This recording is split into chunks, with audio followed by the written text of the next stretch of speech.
Hello, I am Pastor Leo Cunningham, and I am coming to you from the main sanctuary of Glenwood United Methodist Church, located on the west side of Columbus, Ohio. And you have tuned in for another sermon, another time.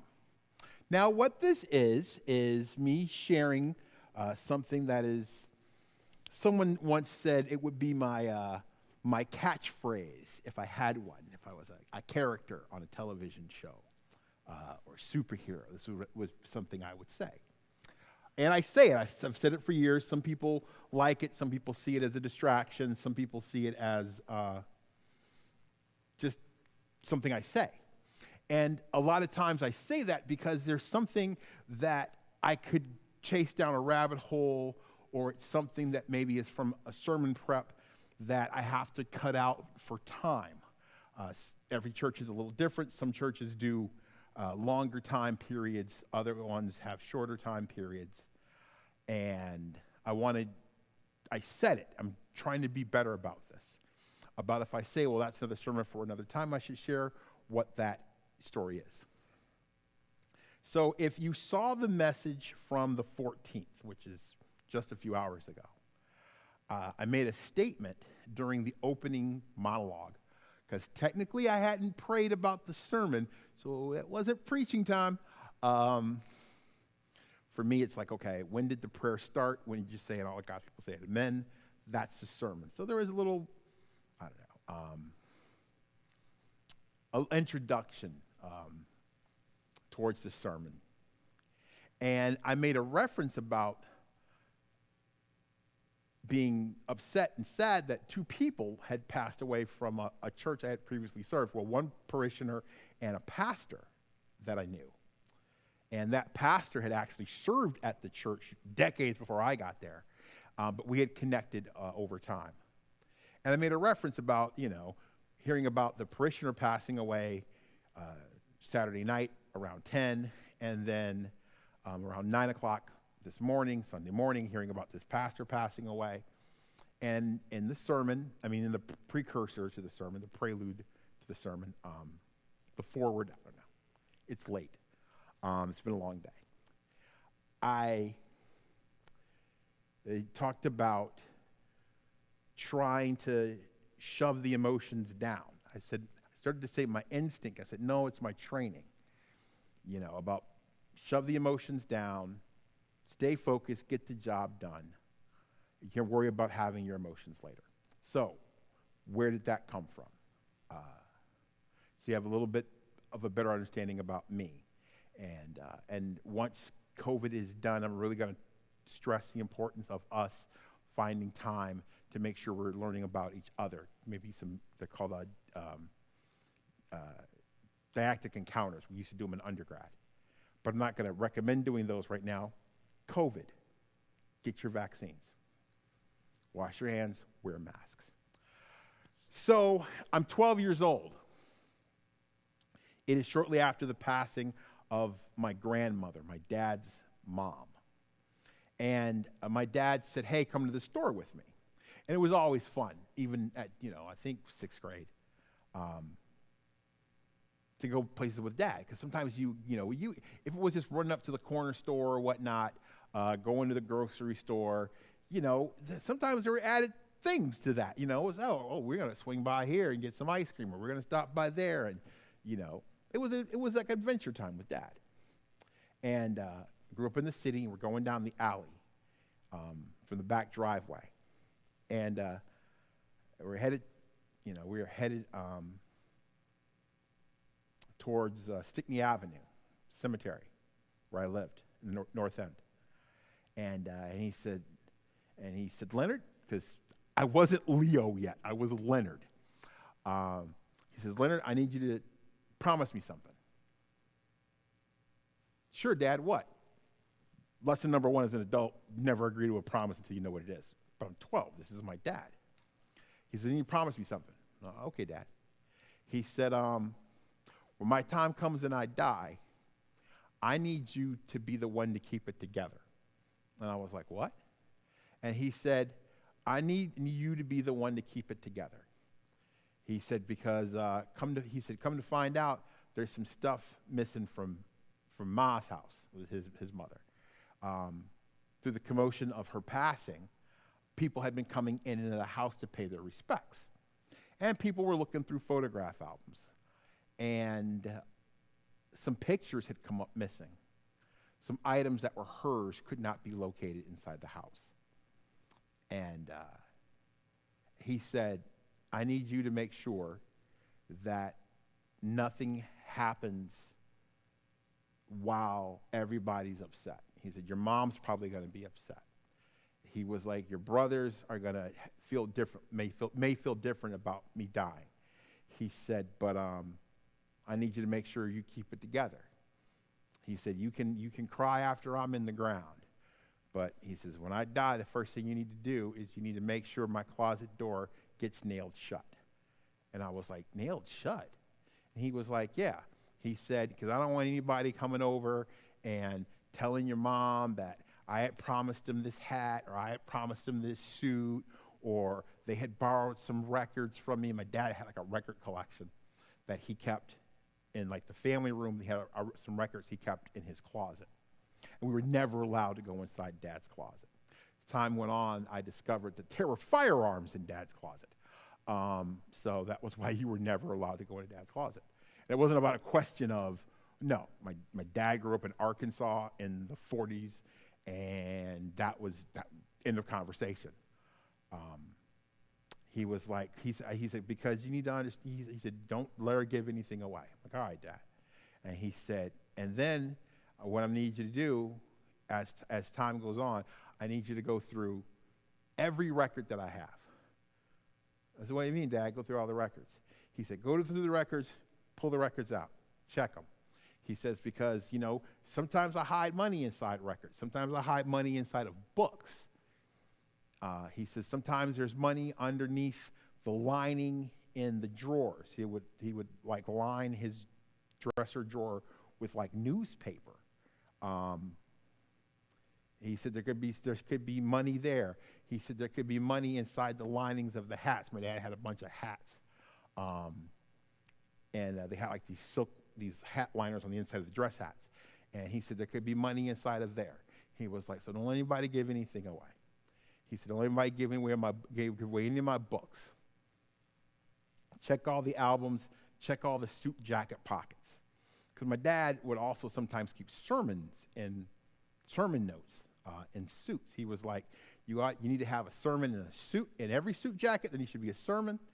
In every Bible, there should be outline of a sermon. It should be an outline of a sermon in your glove box. It should be a sermon in your head. Why, Dad? He said, because you never know. You may have to preach, pray, or die at a moment's notice.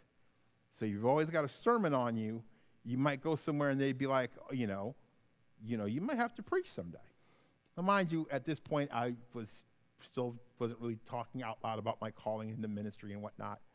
And but this was my dad's way of kind of saying you need to be prepared for whatever your situation is. So I promised my dad this at 12 years old. I'm gonna keep it together. I'm gonna keep it together. But what I didn't realize, that was the beginning of me stopping and controlling negative emotions. Now, what I didn't realize until much later, through the power of therapy and endorsed by colleagues, was when you try to stop the negative emotions, you also end up stopping all the positive emotions. Your brain doesn't regulate these things. These are emotions, we stop them. We take them and we push them down. This is why I don't get stage fright. This is why I have been in some wild ministry situations. I've been there was a shootout once at a funeral. I wasn't officiating. I was at the funeral for the brother of one of our kids from the youth group, and people were leaving the church. It wasn't the church I was serving. I was just there as, this girl is in the youth group. She's got an older brother who's been murdered. And there are some people, some rival gang people, and they started shooting, in the parking lot at the church. Completely calm. I am always calm during chaotic situations. It's after everything has happened that I go to pieces. And this might also be my personality, plays and whatnot. I never got stage fright. I've been in plays from kindergarten until college. Never got stage fright before a performance would freak out afterwards. Karaoke competitions. I ain't sweating this beforehand. It's afterwards. Oh man, did I hit that note right? That's just kind of who I am. But as time has gone on, I've discovered that a lot of times I don't show emotions. But what that comes across as to outsiders who don't know me is that comes across as cold, callous, calculating, distant, disconnected, when it's the furthest from the truth. If anything, I feel so much more. But when you're raised in an environment where, one, you've been told you got to keep your cool for when the day comes that I die, and mind you, my dad didn't pass away until I was, 41, 42? So it was 30 years of preparing for this day. 30 years. After Dad died, I saw a grief counselor. We talked about that, how that was an unfair weight to put on a child. And that's why I shared about what I was feeling before the sermon. That what do you do when you live in an environment where you're told you can't show emotion? It was identity. And part about identity I left out of today's sermon, about the dangers of denying a person their identity. One of the most actually unhelpful things you can actually say to a person is you don't see them for who they are. And a lot of times this comes across as, well, I don't see color. Well, then one, there's something wrong with your eyesight. And two, you could probably never give an accurate description of me if you say you don't see color. Now, I know what some people mean is that my color isn't a negative hindrance to them being in a relationship with me or dealing with me. But that's not what you're saying. By saying that you don't see color, you're taking part of my identity away. You're not able to see how who I am has affected how I navigate the world. So what do you do when not only you're a man in Western civilization and you're told that, another generation tells you men are tough, men are strong, men don't cry. I think I saw my dad cry 3 times in my life. Now, as time has gone on and he and I got older, we had a different relationship as I became an adult. I learned that there were other points in time where Dad would get upset and Dad would cry. But Dad never let us see that. And the only time I can remember ever seeing my dad cry, 3 funerals. His mother, his brother, and his best friend. I've never seen my dad, I never saw my dad cry other than those 3 times. The first time I ever saw my dad cry was at his mother's funeral. I'm a kid, I'm 6th grade. I'm bawling, my brothers are bawling, my aunts and uncles are crying, and my dad is just stoic. He's firstborn child. He's stoic. He's trying to comfort everybody else.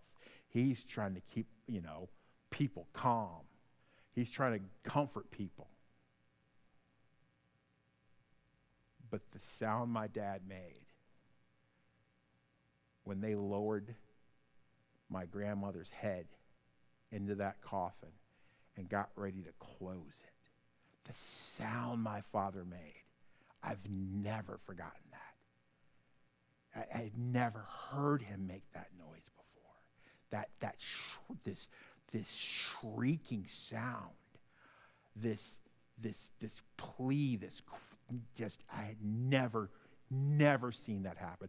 I had seen my dad mad. I had seen my dad upset. I had seen my dad check people in the neighborhood who were getting disrespectful. I had seen my dad in all types of situations. clergy, also police chaplain.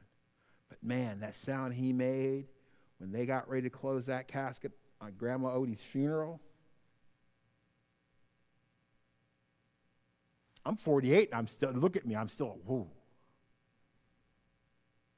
So what do you do when you're, when you live in a neighborhood that lets you know that if you can't show emotion, the only emotion you can show is aggression. And that's to keep people away from you, to keep people off of you. But you can't always show aggression when you're a black man. And mind you, this isn't anything that's recent. This is stuff I learned when I was a kid. This is stuff that was 30 years ago, I was being taught. Then you get to be my size. And the instant you lose your cool in a corporate setting, a business setting, you become the angry black man. You become the threat. You become menacing. You become out of control. And then people don't want to do business with you. You're a loose cannon. Don't know what he can do. So you don't get to show emotion. You don't get to show your frustrations. You don't get to behave like a lot of your other counterparts do, your other colleagues, your other white colleagues, your other Asian colleagues. You don't get to behave like that. You can't. There's too much on the line. But this is what you're taught. My dad grew up in a segregated South where a black man raising his voice could get you killed.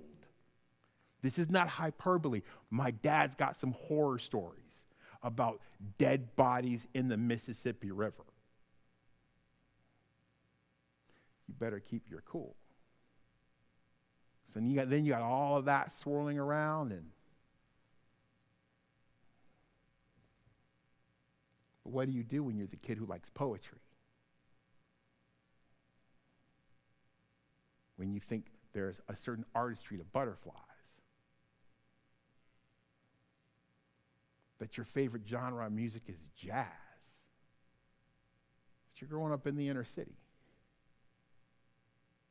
Push this down, push this down.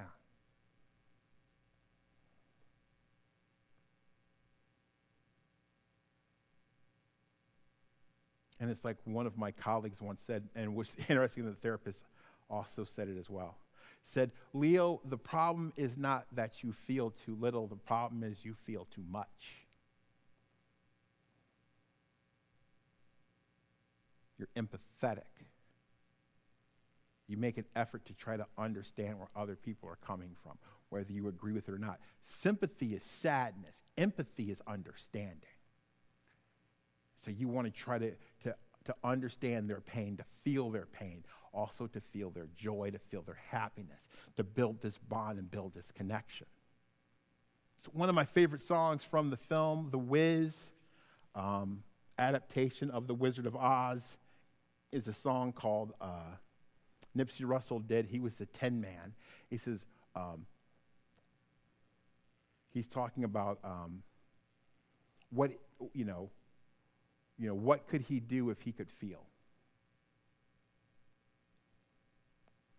And if you know anything about whether it's The Wizard of Oz or The Wiz, the issue is the fact that the Tin Man always could feel. Because he would get upset and he would cry and it would cause him to rust.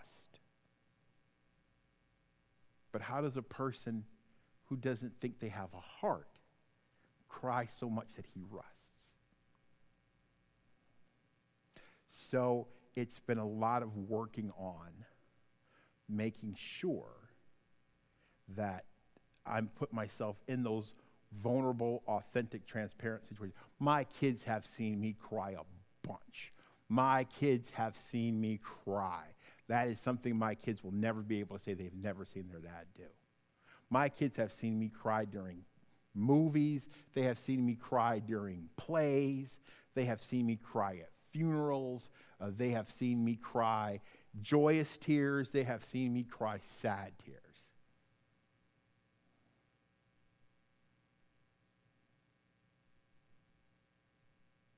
But that was the downside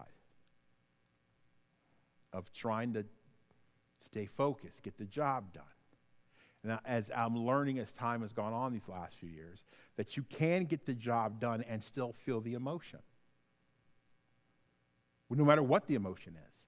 Because you can't, if you shut the negative off, you shut off the positive. And that's not healthy. That's not productive. And so I've spent several years working on that. I don't have it right, but there is one other thing you should know about me. If you've ever done the love language assessment, my love language is acts of service. So if you mean something to me, the way I show appreciation and affection is I'm going to try to do things for you. I am going to try to act and behave in a way that lets you understand that this is just, now, not everybody receives it the same way or understands it. But I'm doing stuff to go, this is how much you mean to me because this matters to you. So me working on my doctorate degree isn't completely about me. Because one of the things we're going to have to do with the doctorate is we have to do a research project based on our current ministry setting. And this is my current ministry setting. That is filled with some amazing people, some faithful people, some genuine people that I've gotten attached to. And there's part of me that's like, how do I help them live into who God's asking them to be? So that this space, because the people are the church, that more people can find out how amazing the people who are here are. Now, do we all have our difficult things? Yeah. Group dynamics complicated? Absolutely. Are there some people who are just have their own set of issues? Absolutely. That's any place. But how? How do I help these people grow into the fullness of God? Not because it's my calling or it's my mandate from the bishop. It's part of who I am. So how do I help the people who are outside of these walls connect to an amazing God? But in order to have those people outside of the walls to connect to God, I'm going to have to work with the people who are here. And they're amazing people who are here. Who are faithful people, who are compassionate people, who are loyal people. Who are people that mean enough to me to go, yeah, I'm willing to spend the next 4 years trying. Every paper I've written so far for my doctorate has been about this place.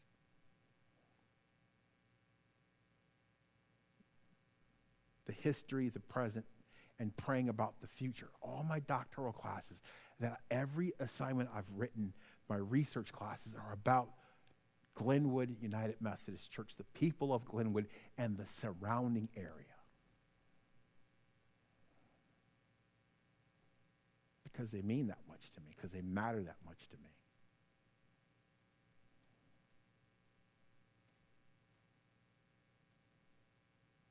Don't always do the best job of showing these things, showing these emotions. I'm working on it. I'll get there. But I'll tell you this right now, there's no way I'd have done this 5 years ago. There's no way I think I'd have done this 10 years ago.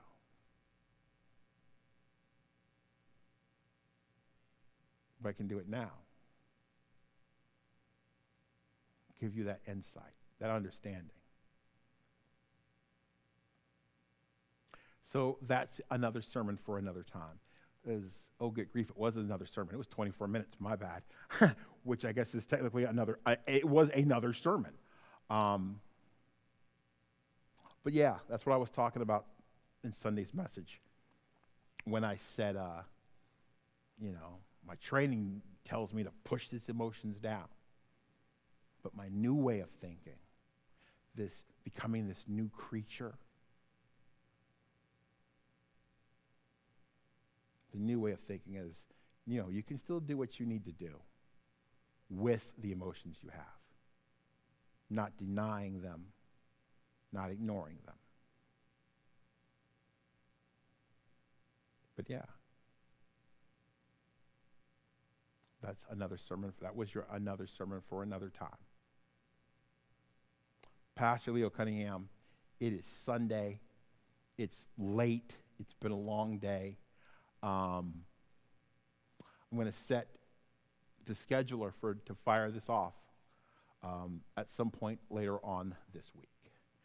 All right. I feel like I've been leaning this whole time. I should have moved the camera a little bit. Anyway, sorry, rambling. Pastor Leo Cunningham, Glenwood United Methodist Church, God's grace, God's peace, and God's love be with us all until we're able to be together again. Stay in the love of God.